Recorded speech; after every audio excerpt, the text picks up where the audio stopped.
कोई डाउट है? पीडीएफ देखो, पीडीएफ तो आज भेज दिया बट थोड़ा लेट से भेजा, लेट हो गया तो चला गया है, लेकिन कल मिल जाएगा आपको। तो आज चला गया है, आज अगर करता तो आधा क्लास सर्व हो जाता। रिजल्ट भी हो जाएगा जल्दी, बहुत ज्यादा आ गया। Good morning.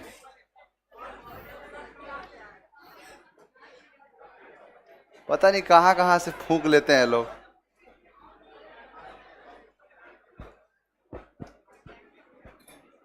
चलिए,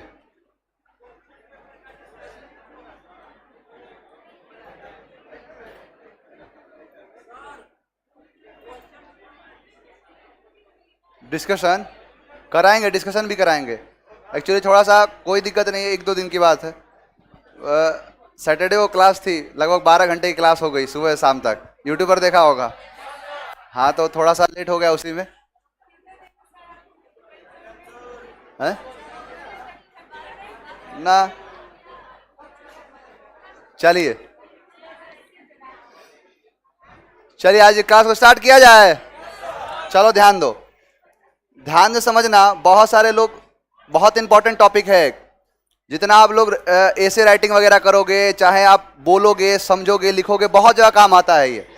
अब सबसे इंपॉर्टेंट टॉपिक है आपका आर्टिकल। सबसे इंपॉर्टेंट, ध्यान देना। आर्टिकल को मैं स्पेशल पढ़ाता हूं। एक बात बताओ जरा, आर्टिकल का मतलब क्या होता है? ए एंड द नहीं होता है। आर्टिकल का मतलब ए एंड द नहीं होता है। क्या होता है फिर? आर्टिकल एक सब्जेक्टिव टॉपिक है। मतलब यह है कि आर्टिकल अपने आप में कहना बड़ा मुश्किल है कि इसका मतलब क्या होगा। क्योंकि अगर मैंने यहां पर लिखा आर्टिकल 1 तो इसका मतलब क्या है? ए एन होगा। इसका मतलब चेंज हो गया, यानी कि India that is Bharat is a union of state. Change नहीं हुआ। मैंने इस आर्टिकल 1 की जगह पर एक और 1 बढ़ा दिया। अब मैंने कर दिया, यहां पर 1 था, एक और 1 जोड़ दिया, तो अब इसका मतलब 2 बार आर्टिकल ए एंड द हो जाएगा। इसका मतलब होगा कि parliament has the right to make amendment in citizenship act, यानी सिटीजनशिप में किसी प्रकार का अधिकार, यानी संसद को अधिकार है कि वो सिटीजनशिप में अमेंडमेंट कर ले। होगा नहीं? यानी कि जैसे आप चेंज कर रहे हो। मैंने लिखा यहां पर आर्टिकल 4, तो इसका मतलब क्या हुआ? ए एन होगा। इसका मतलब हो क्या? चेंज हो गया कि यानी कि any law is made which is affected to article 1, 2, 3 that can be done by an ordinary bill, यानी कोई भी ऐसी विधि बनती है जो अनुच्छेद 1, 2, 3 को प्रभावित करती है, वो साधारण विधेयक से पास हो जाएगी। इसी में तो सब आता है। सबसे बड़ा आर्टिकल 4 के बारे में पढ़े नहीं हो? जैसे कहीं पर जगह का नाम चेंज कर दिया गया, यही तो कमजोर बना देता है। आसानी से चीजें जो आसानी से हो जाएंगी, क्योंकि इसमें कहता है आर्टिकल 4 कि जैसे आर्टिकल 2 के बारे में आपने सुना होगा। आर्टिकल 2 कहता है कि entrance of new state and territories in India, यानी भारत में नए क्षेत्र, नए राज्यों का आगमन दिखाता है। और तीसरा आर्टिकल क्या कहता है? यानी कि अपने ही देश के टेरिटरी में किसी प्रकार का फेरबदल, नामों में परिवर्तन किया जाए। और पहला था कि यूनियन ऑफ स्टेट। अब चौथा कह दिया कि अगर कोई विधेयक बनती है जो 1, 2, 3 को प्रभावित करे, साधारण विधेयक से बन जाएगा। यही तो कमजोर कर देता है। तभी तो अलीगढ़ का नाम हरिगढ़ हो जाता है, नहीं होता है। तो ये सब इसका मतलब कि आर्टिकल का मतलब ए एन और द नहीं हो गया। अब यहां पर मतलब हो गया संविधान। अब मैंने यहां पर लिखा कि जरा द, मतलब मैंने बोला वुमेन इंपावरमेंट पे कोई आर्टिकल लिखना, तो ए एन द लिखोगे।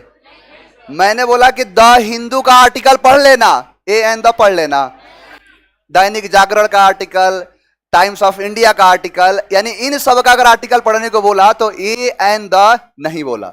यानी कहने का यह मतलब है कि अगर मैंने यहां पर लिखा है आर्टिकल, तो इस आर्टिकल का मतलब हो रहा है संविधान।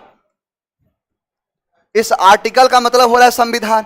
इस आर्टिकल का और भी मतलब होगा लेख, यानी किसी चीज का लेख। मैंने बोला कि इस कमरे में बहुत से आर्टिकल बिखरे पड़े हैं, तुम्हारे पास बहुत सारे आर्टिकल्स हैं, तो इसका मतलब है कि बहुत सारे सामान हैं।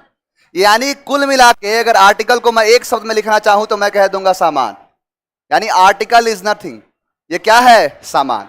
यानी सामान का मतलब है कि ये किसी ना किसी का वस्तु है। यानी आर्टिकल मतलब वस्तु है, किसका है? तो ये है नाउन का, नाउन का वस्तु है। ये अभी इंट्रोडक्शन दे रहा हूं, आपने पढ़ा होगा ए एंड द, अभी धीरे धीरे सारे वहम टूटेंगे, देखते जाओ। देखो दो सेंटेंस लिखता हूं, जरा आंसर बताना कि दोनों में से कौन सा सही है। मैंने लिखा Rohan, Rohan is a industrious. मैंने लिखा रोहन इज एन इंडस्ट्रियस। अब बताओ ऑप्शन नंबर ए रहा और ऑप्शन नंबर बी रहा। ए में कितने लोग हैं? एक दो। बी में कितने हैं? अब बाकी लोग किसमें हैं? अच्छा एक जरा बताना कि इसमें कितने लोग हैं जो नए आए हैं आज? अच्छा इतने लोग हैं, या फिर पीछे 3-4 दिन, आज नहीं 3-4 दिन पहले 5 दिन पहले जो आए हैं, नए एडमिशन लिए हैं, जिनका छूटा है। ध्यान देना, जितने लोग नए आए हैं यहां से पढ़ना शुरू कर देना। एक नया चैप्टर स्टार्ट किया हूं आर्टिकल, और जो बाकी के पीछे हैं वो आपके कवर करा दिए जाएंगे। ध्यान दो, यहां पर जो ऑप्शन जितने लोग बी में हाथ उठाए थे, अब उनको समझ में नहीं आया कि गलत कैसे हो गया। यही क्या कहता है, ध्यान से समझो। मैंने लिखा है रोहन इज ए इंडस्ट्रियस और रोहन इज एन इंडस्ट्रियस। आपने यहां से आगे बढ़ा ही नहीं, आपने देखा कि एन है, यानी आई के हिसाब से एन लगा दिया, आई के हिसाब से ए नहीं हुआ, इसीलिए इसको गलत काटा था।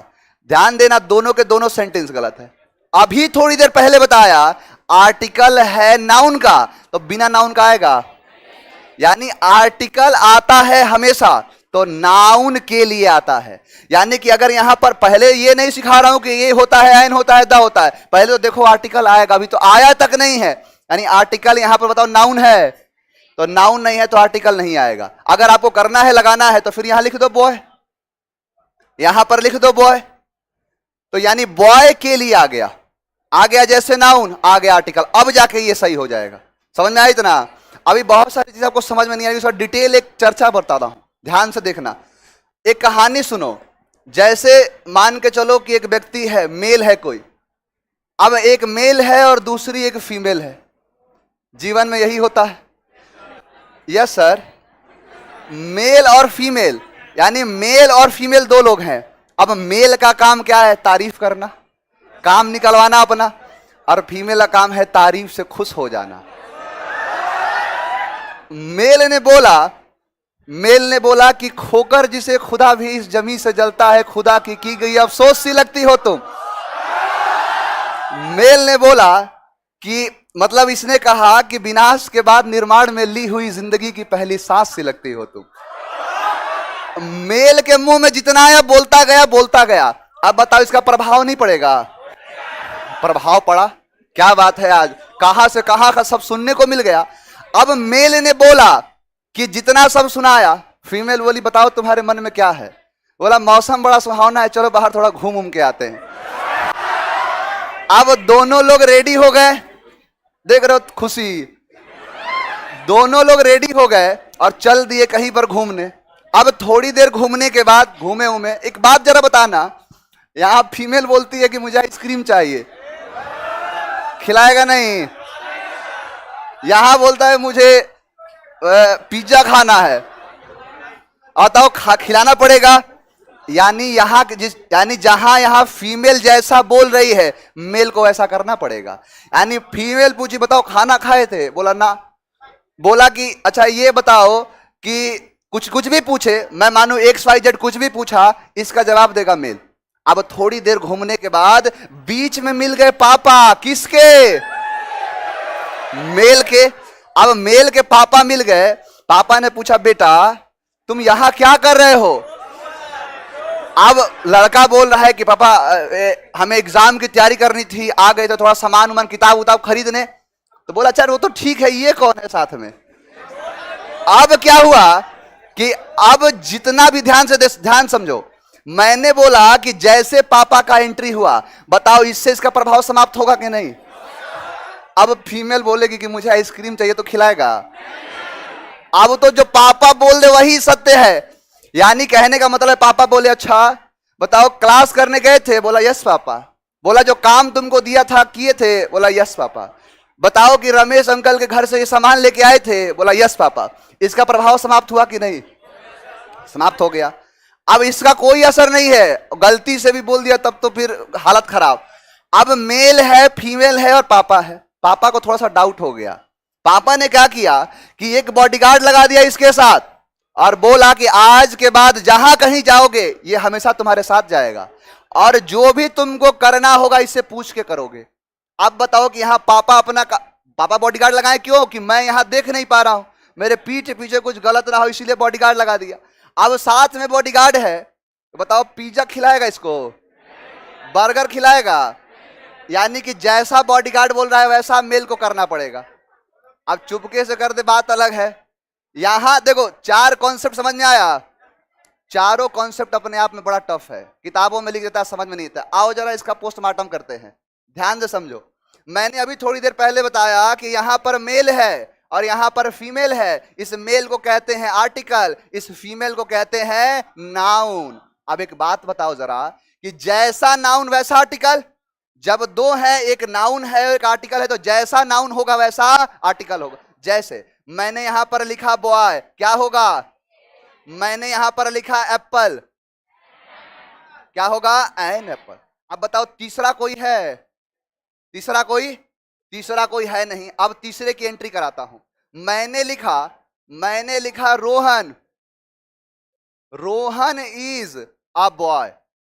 अब देखो यहां रोहन इज को हटा दो, यहां पर नाउन है यहां पर आर्टिकल है। अब मैं क्या कर दूं कि मैंने यहां पर लिखा रोहन इज, अब ए उसके बाद कर दिया इंडस्ट्रियस, इंडस्ट्रियस बॉय। अब एक बात बताओ कि बॉय के साथ तो ए आता है, ये आर्टिकल आया किसके लिए है? नाउन के लिए। अब बताओ बॉय के लिए तो ए आता है तो यहां ए लगाओगे? नहीं लगेगा। यानी कि रूल हमारा जो अभी थोड़ी देर पहले बताया मैं आपको कि ध्यान देना कि अगर कोई आर्टिकल हो, अब कोई आर्टिकल है या फिर इसको ऐसे लिखो, अगर कोई मेल है तो मेल है और यहां कोई फीमेल है तो यानी फीमेल है नाउन और यहां है आर्टिकल मेल, यानी कि जैसा नाउन वैसा आर्टिकल। बीच में मिल गए पापा तो पापा हो गए एडजेक्टिव, यानी आर्टिकल के बाद एडजेक्टिव, एडजेक्टिव के बाद नाउन। क्लियर? अब देखो कि यहां पापा मिले तो चेंज हो गया। लेकिन एक बात बताओ कि अगर यहां पर नाउन नहीं होता तो आर्टिकल होता। यानी कि अगर मैंने लिखा है मेल और यहां है फीमेल, अब बताओ इस फीमेल को मिटा दो तो मेल जी पाएगा? नहीं जी पाएगा। अब बताओ कि इसको मिटा दे तो जी पाएगी? नहीं जी पाएगी। कौन यस बोल रहा है? अब देखो यानी सीधा सा प्रभाव कहना यह है कि जैसा मेल वैसा, जैसे मतलब आर्टिकल वैसा यहां नाउन के हिसाब से आ गया। यानी कि दोनों में से किसी एक को मिटा दोगे तो अपने आप एक मिट जाएगा। यानी कि अगर दोनों में से कोई एक गया तो एक का पता अपने साथ।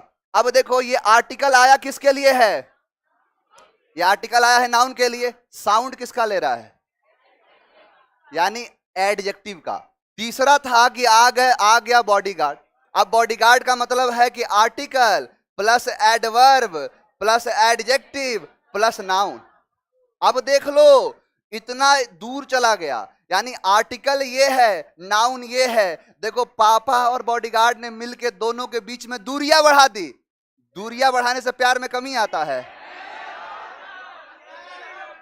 और बोला बढ़ जाता है। बहुत बढ़िया तैयारी। अब एक बात बताओ कि जहां यहां आर्टिकल है, यहां एडवर्ब है, एडजेक्टिव है, नाउन है। नाउन के लिए आर्टिकल आया है कि नहीं? आया है। साउंड किसका ले रहा है? एडवर्ब का।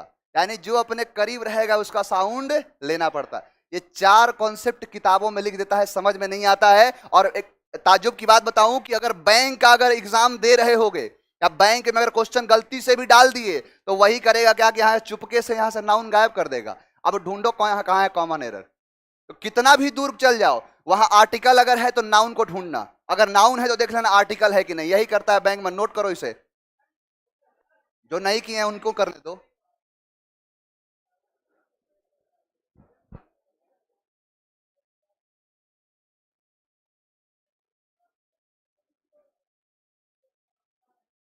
सर एयरफोर्स में 19 से 18 सही हुआ है आपके आशीर्वाद से। 20 क्वेश्चन आता है एयरफोर्स का। एक लड़का आया था मिलने, बोला सर 20 में 20 सही कर दिया। 25 कहाँ है? नेवी में 25 आता है, एयरफोर्स में अभी रिसेंटली एग्जाम हुआ है। चलिए नोट हो गया, नोट कर लो जल्दी से। ये क्या है कि कभी कभी देखो एरर जितना घुमाएगा इसी में से घुमाएगा।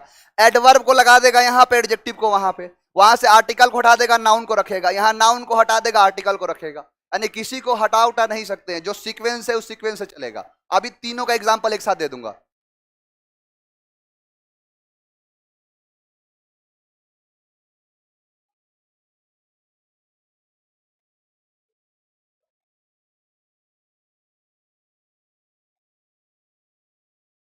हो गया।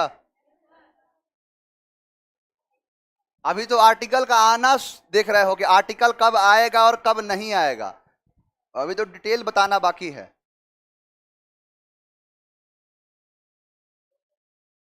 चलिए अब देखो तीनों का एक साथ एग्जांपल देता हूं, ध्यान से देखना। मैंने यहां पर लिखा था अभी बॉय लिखा, यानी कि बॉय एक नाउन है, उसके हिसाब से ए हो गया। मैंने क्या कर दिया कि यहां पर बॉय के हिसाब से मैंने लगा दिया इंडस्ट्रियस। अब जैसे यहां इंडस्ट्रियस के बाद बॉय लगाया, तो इस बॉय के लिए तो आया आर्टिकल, लेकिन साउंड इसका ले लिया, क्या हो गया? An industrious boy. या इंडस्ट्रियस क्या है? एडजेक्टिव है, इसका मतलब होता है मेहनती। अब मैंने क्या किया कि मैंने लिखा कि यहां पर लिखा इंडस्ट्रियस, एडजेक्टिव है। यहां पर मैंने लिखा बॉय और इसके पहले लगा दिया वेरी। अब वेरी क्या है? एडवर्ब है।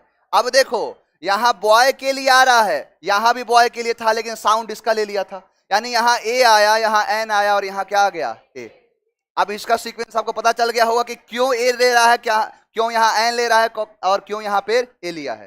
पता चल गया तीनों का।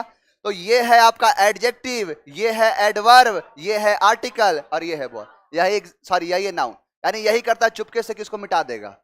अब मिटाएगा तो गलत हो गया सेंटेंस। और यही पहला एक क्वेश्चन क्या पूछा था कि रोहन इज ए इंडस्ट्रियस और रोहन इज एन इंडस्ट्रियस। अब यहां से निकला है। अब इंडस्ट्रियस से मतलब नहीं है, नाउन चाहिए। यहां तक कोई डाउट है? अब देखो आपने देखा कि कहां पर आर्टिकल आता है और कहां पर आर्टिकल नहीं आता है। अगर मैं ये बोलूं कि नाउन रहेगा तो आर्टिकल आएगा, नाउन नहीं रहेगा तो आर्टिकल नहीं आएगा, कहना गलत होगा? नहीं होगा। अब आओ कि जो कि आप बचपन से पढ़ते आ रहे हो, बचपन में सुनते आ रहे हो कि कहां कहां ए लगाते हैं, कहां एन लगाते हैं। बचपन से पढ़ते थे जिस ए ई आई ओ यू वाला कॉन्सेप्ट। रिश्तेदार घर पे आए, बोला वॉवेल कितने होते हैं? ए ओ, भूल गया, दो लगाया जाने के बाद। रिश्तेदार आए, रिश्तेदार आते क्यों हैं? आए देखा कमी ढूंढने के लिए रिश्तेदार होते हैं। आए पूछे बताओ वॉवेल कितने हैं, और आप गलती से भूल गए, तो उसके बाद जाके पापा के सामने पढ़ता उड़ता है कुछ, मेरा लड़का है कि पूछो तो ये बता देगा, स्पोकन करता है, बोलता है अंग्रेजी।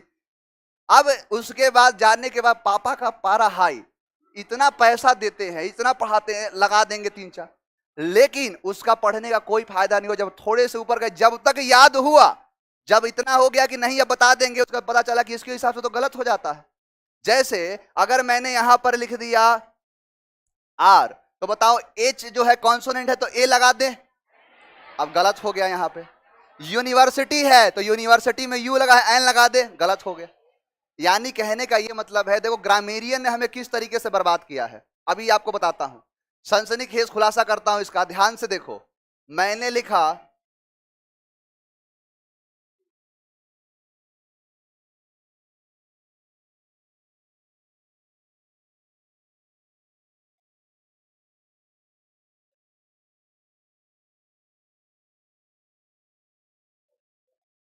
अब बताओ ये अल्फाबेट है कि नहीं? यही है पूरा इंग्लिश का, इंग्लिश का जितना लेटर है सब इसी में सम्मिलित है। अब ये है अल्फाबेट, इसे कहते हैं अल्फाबेट। बताओ अल्फाबेट्स का मतलब क्या होगा? भाषाएं। और अल्फाबेट का मतलब वर्णमाला। ये भी आपका क्वेश्चन पूछता है।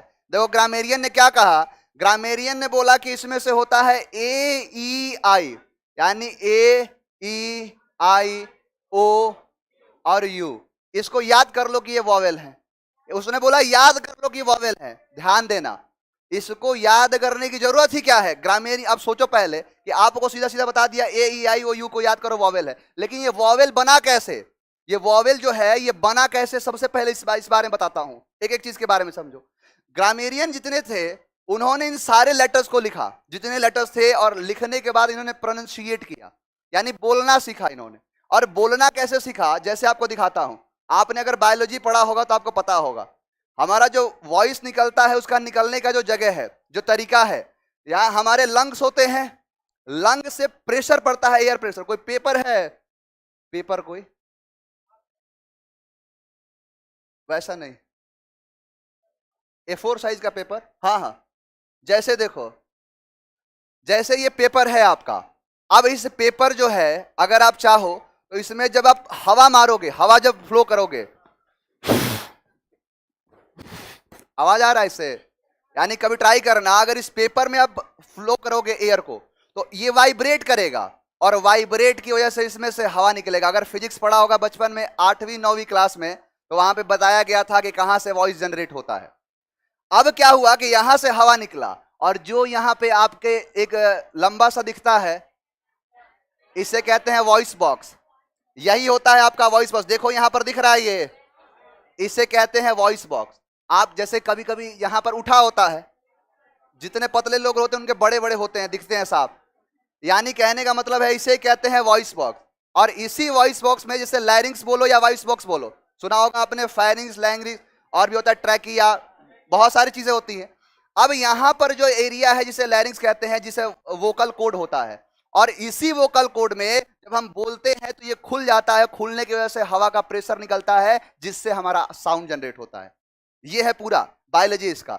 यानी ये उनको पता था, उन्होंने क्या किया कि एक एक लेटर को बोला, और बोलने के बाद देखा कौन सा लेटर वोकल से निकल रहा है, और जो लेटर वोकल से निकल रहा था उसे बोल दिया वॉवेल है। उन्होंने बोला ए, अब ए डायरेक्ट निकल रहा है वोकल से, ई निकल रहा है वोकल से। उन्होंने देखा ए ई आई ओ यू को बोलने में कोई दिक्कत, जरा पी बोल के दिखाना, बिना होठ के सटाए पी बोल के दिखाओ, पॉसिबल है?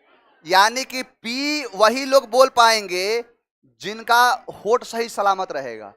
कभी कभी नहीं होता, ऐसा चढ़ जाता है, उससे बोला जरा पी बोलो, पी नहीं बोलेगा। अभी मैं बताता हूं आपको, मेरा एक दोस्त है, उसका नाम है रोहित। अब जो रोहित है उसका एक दोस्त है, उसके बोलने में दिक्कत, उसको रोहित नहीं ओहित बोलता है। अब बचपन में आप भी थे, राम को लाम बोलता था, आम बोलता था। यानी कि अगर इसमें इसका मतलब अगर आम होता, अगर ये ओहित होता तो बोलने में दिक्कत होता। यानी कि ग्रामेरियन ने यही चाल चला, उन्होंने ये नहीं बताया कि क्यों बोलते हैं, उन्होंने सीधा बोल दिया कि जो लेटर उन्होंने निकाला, रिसर्च किया कि इसमें से बोलने पर ए ई आई ओ यू ऐसे जितने लेटर हैं, इन्हीं को डायरेक्ट वोकल से निकल रहा, और नाम क्या दे दिया, वॉवेल। उन्होंने देखा डब्ल्यू और वाई पर कंट्रोवर्सी छिड़ गई कि डब्ल्यू और वाई क्या है, तो पता चला कि ये तो पूरा ना वॉवेल जैसा है और ना ही कॉन्सोनेंट जैसा है। अब यहीं पर बवाल हो गया, तो इसको कह दिया गया सेमी वॉवेल, यानी ये कह दिया सेमी वॉवेल। यानी ए ई आई ओ यू होता है वॉवेल, और डब्ल्यू और वाई होता है सेमी वॉवेल।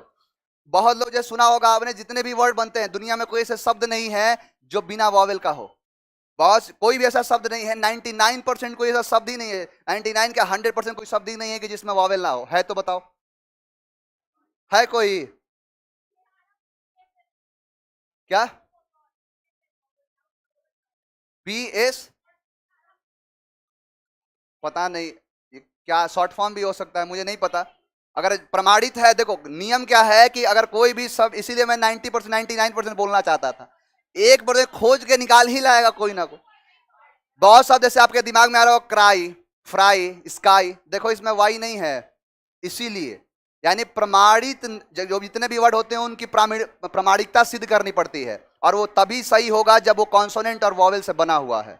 तो वही है क्राई, फ्राई, स्काई, इसमें वाई लगा, जैसे देखो लिख रहा है ट्राई, स्काई, अब इसमें वाई नहीं है, तो वाई भी तो सेमी वॉवेल ही है, इसीलिए इसकी जरूरत पड़ती है। यानी कहने का मतलब है कि इतने जो भी शब्द हैं अगर आपको दिखे तो ये आपके इसी में से बने हुए हैं, और बचपन में हमें बता दिया तो कोई दिक्कत होता। अब इस इतना पढ़ने के बावजूद भी बहुत जगह क्या दिक्कत आती है, ये पढ़ते हैं क्यों, क्योंकि आपको पता चल गया कि अगर वीए लेटर हो, अगर वीए लेटर हो तो क्या इस्तेमाल करते हैं, एन का। अगर कॉन्सोनेंट लेटर हो तो किसका इस्तेमाल करते हैं, ए का। ये तो पुराना हो गया। जैसे मैंने बोला कि वीएल है, अब वीएल लेटर लिखा हूं, जैसे देखो यहां पर है एप्पल, यहां पर है बॉय, अब बॉय के बाद बॉय से पहले बोला अब बॉय, बताओ कोई दिक्कत हुआ। मैंने बोला एप्पल तो बोल दिया अ एप्पल, दिक्कत हुआ। इसी दिक्कत को हटाने के लिए कुछ ऐसे लेटर होते हैं जिन्हें कहा जाता है न्यूट्रल करने वाले लेटर, यानी ये आ गया न्यूट्रल करने, जैसे एन हो गया, एस हो गया। फोनेटिक्स ट्रांसक्रिप्शन जो पढ़ा होगा उसको पता होगा, यानी जो एन है और एस है इसे न्यूट्रल करने के लिए शब्द की कैटेगरी में आता है। तो यहां पर क्या कर दिया गया कि ए के साथ थोड़ा सा न्यूट्रल करने के लिए यहां पर शब्द दे दिया एन, तो बना एन एप्पल। अब दिक्कत हुआ, तो यानी कहने का सीधा ये मतलब है कहां ए लगेगा और कहां एन लगेगा, इसके बारे में आप जब बोलोगे तब जाके पता चलेगा। ये तो आपके बोलने के टर्म में हो गया, डिटेल इस पर हम एक्सरसाइज करेंगे। अब एक चीज समझो, एग्जाम में क्या करता है कि ऐसे कुछ क्वेश्चंस आते हैं, कुछ ऐसे क्वेश्चन आते हैं कि जो हम कितना भी पढ़ ले समझ में नहीं आता है। जैसे मैंने लिखा यहां पर आर, अब बताओ कि यहां पर एच है, अब एच से लग रहा है कि कॉन्सोनेंट है तो क्या लगा दे, ए लगा दे। ध्यान देना, अब ये ऐसे शब्द है कि लिखा होता है आर, लिखा होता है हावर यानी HOUR और पढ़ते हैं आर, इसीलिए क्या लगेगा एन, यानी आर है और पढ़ते हैं आर। समझ में आया। ठीक ऐसे ही शब्द कुछ ऐसे हैं, जैसे मैंने लिखा यहां पर ऑनेस्ट, अब लिखा है ऑनेस्ट यानी हॉनेस्ट लिखा होता है और पढ़ते हैं क्या, ऑनेस्ट पढ़ते हैं। अब बताओ यहां ऑनेस्ट की ओर से क्या आ जाएगा, क्लियर, यहां तक कोई दिक्कत है। अब देख लो, अब स्पेशल एक और चीज बताता हूं स्पेशल कॉन्सेप्ट में, कि अगर मैं पूछूं कि बताओ यहां पर मैंने लिखा ईयर, अब बताओ इस ईयर में ए लगाओगे कि एन लगाओगे, कितने लोग ए में है जरा हाथ उठाओ, और एन में कितने लोग हैं हाथ उठाओ, देख रहे हो इतने लोग हैं। अब ए और एन में कंफ्यूज यहां कर रहा है। देखो एक्चुअली क्या है, कंफ्यूजन इसलिए होता है कि हम कितना भी अंग्रेजी पढ़ ले लेकिन बोलने के टर्म में गलतियां करेंगे। इसका राइट प्रोनाउंसिएशन पता है क्या होता है, ईयर, ईयर। अब बताओ यहां बुला के ईया ईया करवाऊंगा तो सीखोगे अंग्रेजी, यानी यहां पर बोलने के लिए है कितना भी, हमारे लोग ईयरवा बोलेंगे, ये वाला ईयरवा नहीं बोलता है। तो यानी कहने का इसका देखना गूगल करके, इसका साउंड निकल के आएगा, इसे कहेंगे ईया। देखो सुनाता हूं,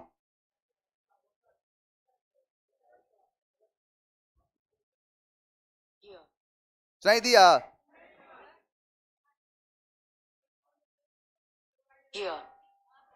सुनाई दिया। अब बताओ यहाँ यहाँ ग्रामर वोकैब और ये एग्जाम की तैयारी करने आए हो और सिखा रहा हूं ई होगा, अंग्रेज बनने से तो कोई फायदा है नहीं, अंग्रेज बन गए एग्जाम एक भी क्वेश्चन लगा नहीं। यानी अब यहां पर आता है, यहां पर ट्रिक काम करेगा। ट्रिक क्या था, अभी थोड़ी देर पहले अगर आपने देखा होगा तो मैंने जिक्र किया था WK और Y के बारे में। इसे कहते हैं सेमी वॉल, यानी सेमी वॉल है, और अगर सेमी वॉल में बताओ कि अगर एन लगा दिया गया तो फिर सेमी किस काम का, यानी ये तो फुल वॉल हो गया। अगर मैंने यहां पर बोला ए जो होता है, यानी मैंने यहां पर लिखा एप्पल और बोल रहा हूं कि ए जो है वो क्या है, तो सेमी कॉन्सोनेंट है। अरे सेमी कॉन्सोनेंट है और मैंने लगा दिया एन, तो सेमी कॉन्सोनेंट रहा तो वॉवेल बन गया। यानी कहने का मतलब ये है कि यहां पर ये क्या होगा था, कंट्रोवर्सी हो गया था। जैसे आपने देखा होगा इतिहास के कुछ ऐसे तथ्य हैं कि जो कि आपको कंट्रोवर्सी मिलेगा ही मिलेगा। जैसे किसी लोग का तर्क ये है, कहते हैं कि पृथ्वीराज चौहान बताओ कहां मरा था, 1192 में लड़ाई हुई थी, इसी में लड़ाई में मार दिया गया। कुछ लोगों का तर्क ये है, लेकिन कुछ इतिहासकार का कहना यह है कि जैसे हमें जानकारी मिलती है पृथ्वीराज रासो से, पृथ्वीराज रासो में सारी चीजों के बारे में जिक्र किया गया है, और उसके रचयिता है चंद्रबरदाई। चंद्रबरदाई ने चंद्रबरदाई का लिखा हुआ क्या है कि मुझने यानी मोहम्मद गौरी ने वहां पर हराया और मुझे और पृथ्वीराज चौहान को बंदी बना के लेके चला गया गौर। अब यहां पर यह कंट्रोवर्सी बन गया, वहां कहानी आप सबको पता है, लेकिन यहां पर है कंट्रोवर्सी बनाना। यानी ये कंट्रोवर्सी तब बन जाती है जैसे कुछ लोगों का तर्क कुछ और हो जाए और कुछ लोगों का तर्क कुछ और हो जाए। कहते हैं कि 1991 में तराइन की पहली लड़ाई लड़ी गई थी जिसमें पृथ्वीराज चौहान और मोहम्मद गौरी सामने सामने आए थे 1191 में। लेकिन कुछ इतिहासकार का कहना है या फिर चंद बरदाई खुद उसमें लिखा है कि इससे पहले भी कई बार हरा चुका था। हुआ है, इसी को कहते हैं कंट्रोवर्सी। तो यही कंट्रोवर्सी का शिकार हुआ था डब्ल्यू और वाई। तो ध्यान देना। अब देखो ट्रिक बताता हूं, डब्ल्यू और वाई आपको अपनी आंखों से दिख जाए हमेशा क्या लगेगा? आप बताओ, कंफ्यूज हो गए? नोट करो इसे, डब्ल्यू और वाई आपको अपनी आंखों से दिख जाए हमेशा ए चाप देना।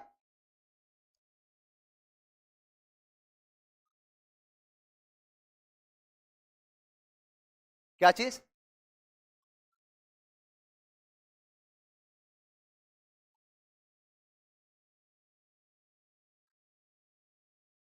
मुझे हिंदी हिंदी नहीं आता है। आपका कहना बिल्कुल सही है कि आपने अगर जहां कहीं पढ़ा होगा उस पढ़ने के बेसिस पे आप बता रहे हो, लेकिन मैंने आपको बताया, बताओगे क का की अ आई इसको सिखाया। मैं तो ये बताया कि अगर कोई वर्ड को आप बोल रहे हो और बोलते, जैसे कि आपने बोला आर, तो आर जो निकला है आपके डायरेक्ट वोकल से निकला है। सीधा सीधा तर्क समझो, अगर किसी वर्ड को बोलते टाइम आपको अपने लिप्स, टीथ और टंग का इस्तेमाल करना पड़े, वो सारे के सारे कॉन्सोनेंट लेटर होते हैं।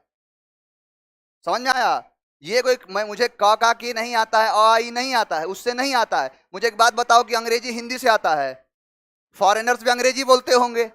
अब फॉरेनर्स आएगा पहले बिहार में सीखेगा क का की अ आई, उसके बाद बोलेगा माई नेम इज दिस। होता है ऐसा? यानी अंग्रेजी और हिंदी दो अलग अलग चीज है। दोनों हालांकि लैंग्वेज हैं, और लैंग्वेज दोनों है तो दोनों का कहीं ना कहीं एक जगह पर अटैचमेंट होता ही है, कहीं ना कहीं प्रभाव पड़ जाता है। तो ये कहीं ना कहीं एक अपभ्रंश फैला सब में। यानी डब्ल्यू और वाई दिखेगा तो क्या लगाओगे? ए लगाओगे। एक और वर्ड कंफ्यूज करता है जिसे कहते हैं ए और आई। यानी कोई भी वर्ड हो, एग्जाम के हिसाब से बता रहा हूं, अगर कोई भी वर्ड है जो ए और आई से स्टार्ट हो रहा है क्या लगेगा? एन लगेगा। डाउट हुआ क्लियर? ये पे कोई भी डाउट है?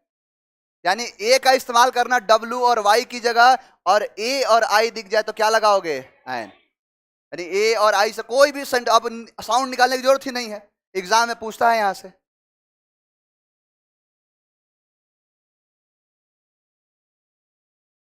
इसे कहते हैं प्योर वॉवेल, ए और आई का। जैसे क्या होता है कि आपने देखा होगा कि जब मान के चलो मैं ही हूं, अगर 20 घंटे का लगातार क्लास लेना हो, तो पहली बार जब स्टार्ट करूंगा तो चिल्लाऊंगा जोर जोर से, जोश लगेगा कि पूरा ऊपर तक भरा पड़ा है। और जैसे 18-19 घंटा जाएगा तो जोश एकदम डाउन लगा, कोई चूस लिया है, जोश बचा ही नहीं है। यानी कहने का मतलब ये है कि जब आप एनर्जी डाउन कहां से होता है? जब बोलने के टाइम। यानी जब आप बोलते हो तो बोलने के टाइम पर क्या होता है कि जब एयर प्रेशर जो लंग से निकलता है, देखो इसका पूरा फंक्शन, ये पूरा फंक्शन बड़ा अलग है। मैं आपको थोड़ा हट के पढ़ाते, देखो मेरा जो तरीका है थोड़ा हटके होता है औरों से, ना रटा रटा पढ़ाता हूं ना पढ़ता हूं, चीजों का प्रैक्टिकल ज्ञान देता हूं कि प्रैक्टिकल कैसे होगा। ये आपने अगर पढ़ा होगा 8वीं 9वीं क्लास में तो आपने देखा होगा किस तरीके से साउंड निकलता है, या फिर आज ही यूट्यूब का जमाना है, यूट्यूब पर जाना और लिखना कि how to produce sound in human body. तो ह्यूमन बॉडी में जब साउंड सिस्टम देखोगे तो ये लाएगा लंग से, ट्रैकिया होता है, ट्रैकिया से एयर प्रेशर जनरेट होता है और जाता है वॉइस बॉक्स के पास। इस वॉइस बॉक्स में लगा होता है वोकल कोड, और वोकल कोड चिपका होता है, और उसी चिपकने पर जब प्रेशर पड़ता है तो दूरी बनती है, और इसी दूरी के कारण से साउंड जनरेट होता है। यही रीजन है कि बहुत सारे लोगों का साउंड अलग अलग निकलता है। अगर मैं बात करूं मेल का, तो मेल के अंदर जो साउंड सिस्टम होगा वो अलग होगा, फीमेल में अलग होगा, छोटे बच्चों में कुछ अलग होगा। जैसे कहते हैं कि जो जितने एडल्ट होते हैं उनका जो मतलब जो दूरी होता है उसमें वोकल कोड का, वो होता है 20 mm का, फीमेल में होता है 15 mm का, और बहुत कम होता है जो छोटे इन्फेंट होते हैं। आपने देखा होगा कि घर में जैसे छोटे छोटे बच्चे थे पहले, कई बार हुआ होगा कि जो छोटे बच्चे हैं फोन करके बात किए, पता ही नहीं चला कि लड़की है कि लड़का है, दोनों का साउंड एक जैसा होता है। यही होता है कि जो वोकल जो दूरियां होती है वो बड़ी कम होती है जिससे पता नहीं चलता है, और जैसे जैसे इंसान बड़ा होता है दूरी बढ़ती है, दूरी बढ़ती है तो आवाज होता है, वाइब्रेशन बढ़ता है, और वाइब्रेशन बढ़ने के कारण से किसी का साउंड मोटा किसी का पतला रह जाता है। कहीं का तो लड़का का साउंड लगता है लड़की जैसा, उसका रीजन है कि विकास ही नहीं हुआ उसका, वोकल कोड का विकास नहीं हुआ। तो ए और एन समझ में आ गया। यानी ए और एन का यूज कहां करेंगे उसके पहले मैंने आपको बताया कि आर्टिकल कहां आएगा। अब ए और एन के बारे में आपको डिटेल मैंने बताया, अब इस पे प्रैक्टिस भी करेंगे आगे। लेकिन अब ये समझो कि ए और एन में, ध्यान दो, ए और एन दो नहीं है, एक है। इसीलिए दो हम वॉवेल केस के बारे में पढ़ते हैं। एक का नाम क्या है? एक बात बताओ, डेफिनिट प्रोनाउन, इनडेफिनिट प्रोनाउन पढ़ाया था, यानी इनडेफिनिट प्रोनाउन क्या कहता था, बताना जरा। आइदर और, आइदर नाइदर इनडेफिनिट प्रोनाउन था। इनडेफिनिट का मतलब होता है अज्ञात, यानी कि जिसके बारे में जानकारी ना हो, यानी जो जिसके बारे में कुछ पता ना हो। Someone, somebody, no one, nobody, anyone, anybody, everyone, everybody, इसे ही कहते हैं इनडेफिनिट, यानी ये होता है आपका अननोन, इसे कहते हैं अननोन, यानी ये अननोन होता है, और ये जो होता है ये नोन होता है। जैसे मैंने लिखा इनडेफिनिट आर्टिकल, तो इनडेफिनिट आर्टिकल को कहते हैं ए और एन। अब देखो ये अलग अलग है, कहीं ए आएगा कहीं एन आएगा, लेकिन डेफिनिट आर्टिकल क्या होता है? द, यानी डेफिनिट आर्टिकल को द कहते हैं, इसलिए कहते हैं कि इसके बारे में आपको जानकारी है। जैसे सेंटेंस लिखे गए सेंटेंस से आप पकड़ पाओगे। जैसे देखो, मैंने लिखा यहां पर आई सॉ अ मैन, और दूसरा मैंने लिखा आई सॉ द मैन। अब दोनों में अंतर समझो। जैसे मान के चलो कि आप यहां से घर गए, और घर जाने के बाद आपने देखा कोई ऐसे कोई आदमी है घूम रहा है रोड पे, एक अलग सा दिख रहा है वो, आप घर पे जाए क्या बोले? आई सॉ अ मैन, मैंने एक आदमी को देखा। अब उसके बारे में इतना नहीं पता है कि उसका नाम क्या है, रहता कहां है, क्या करता है, कोई पता नहीं है, यानी ये क्या है आपके लिए? अननोन, यानी इसको आप जानते नहीं हो, और सामने आपके घर वाले भी इसको नहीं जानते हैं। लेकिन आपने बोला आई सॉ द मैन, इसका मतलब क्या हुआ? मैं उसी आदमी को देखा। इसीलिए जब आप बनाओगे, कॉम्प्रिहेंशन सॉल्व करोगे, पीक्यूआरए सॉल्व करोगे, या ऐसे राइटिंग करोगे, तो सबसे पहले शुरुआत करते हैं कि देयर वॉज अ किंग, एक राजा था। द किंग वॉज, यानी जो किंग था, इसका मतलब आपने बोला कि देयर वॉज अ किंग, यानी एक राजा था, अननोन है। अब उसके बारे में आप बताओगे, the name of the king. अब आगे लिखो उसका नाम, उसके 4 बेटे थे, 50 बीवियां थी, इतने लोग थे, लिखो जितना लिखना है। 50 कैसे होगा? अकबर अकबर अकबर के हरम में 6000 महिलाएं थी, नहीं था? अब ये सब के बारे में कहां घुस रहे हो? कॉन्सेप्ट पे आओ। आई सॉ अ मैन और आई सॉ द मैन, दोनों में फर्क समझ में आया? क्लियर है यहां पे? यानी आई सॉ अ मैन और आई सॉ द मैन, इन दोनों का फर्क आपको समझ में आया होगा, ध्यान देना। यानी कि इनडेफिनिट और डेफिनिट शब्द का मतलब अगर पता चल गया, तो आपको लिखे गए शब्दों के मीनिंग अपने आप पता चलते जाए। इसीलिए मैंने बोला है कि ग्रामर के अंदर लिखे गए जितने भी नेम हैं, जैसे मैंने बोला था डेमोन्स्ट्रेटिव प्रोनाउन, तो डेमोन्स का मतलब होता है प्रदर्शन करना। तो बताओ कि वाई, वेन, व्हाट, हाउ होगा? दिस, दैट, दिस, दोस ही आएगा। लेकिन इंटेरोगेट करना, यानी पूछताछ करना, और पूछताछ में क्या पूछेगा? कहां से आए हो, क्यों किया, कैसे किया, कब किया, यानी WH जितने होते हैं वो सब कहते हैं इंटेरोगेटिव। अब ठीक ऐसे ही इनडेफिनिट, यानी अज्ञात, यानी अज्ञात का मतलब है जिसके बारे में कोई ज्ञात नहीं है। दूसरा आपने बोला डेफिनिट, यानी जिसके बारे में आपको कंप्लीट इंफॉर्मेशन है। आओ अब तीसरा देखो, यानी कि ए और एन के साथ साथ आपने देखा डेफिनिट और आर्टिकल, डेफिनिट और इनडेफिनिट। तो इनडेफिनिट में बताओ किसी को डाउट है? ए और एन का यूज। अब इसके बाद डेफिनिट आर्टिकल जिसे कहते हैं द, यानी डेफिनिट आर्टिकल जो द है, इसके बारे में समझो। आपने पढ़ा होगा कि इसके पहले द लगाओ, उसके पहले द लगाओ, पहाड़ के पहले द लगाओ, झरना के पहले द लगाओ। अब देखो यहां पे आपको एक सीख मिलेगी कि अगर आपको एक सब्जेक्ट पढ़ना है, तो आपको दूसरे सब्जेक्ट का नॉलेज होना चाहिए। जैसे अगर मैं पूछूं, एवरेस्ट का नाम सुना है? यानी अगर मैं बोलूं कि Everest is the highest peak of the Himalayas, कि the Everest is the highest peak of the Himalayas, यानी द लगेगा? जरा हाथ उठा के बता दो एक बार, कहां गया कॉन्फिडेंस? 3-4 ही है, इसका मतलब नहीं लगेगा। नहीं लगेगा तो हाथ उठा के बता दो। देख रहे हो पढ़ाई? अब यहीं पर क्या है, इसका रीजन क्या है कि रटा रटाई चीजें आपको याद नहीं रहती है। अब यहां पर आता है ज्योग्राफी। ज्योग्राफी में आपने पढ़ा होगा कि हिमालय के टोटल 4 भाग हैं, trans Himalaya, great Himalaya, middle Himalaya और शिवालिक, 4 हैं। अब ये तो चलो ट्रांस हिमालय से तो कोई दिक्कत नहीं है, लेकिन ग्रेट हिमालय की अगर बात करें तो ग्रेट हिमालय पर अलग अलग चोटियां हैं, नामचा, बरवा, धौलागिरी, केदारनाथ, बद्रीनाथ, नाग टिब्बा, मकालू, मंसालू, एवरेस्ट नहीं है? एवरेस्ट भी तो उसी की चोटी है, ग्रेट हिमालय की। अरे एवरेस्ट ही तो सबसे ऊंची चोटी है। नेपाल में इसे किस नाम से जानते हैं? और चाइना में, और चाइना वाले तो चौमाऊ ही करेंगे, चोमू लिंगमा के नाम से जानते हैं, चोमू लिंगमा। यानी कहने का मतलब यह है कि यहां हिमालय है, तो हिमालय जो है एक पूरा, उसका एक तरीके से बोला जाए तो मेन यूनिट है हिमालय, और उसके सब डिवीजन है, सब यूनिट कौन कौन से हैं? जितने पीक हैं।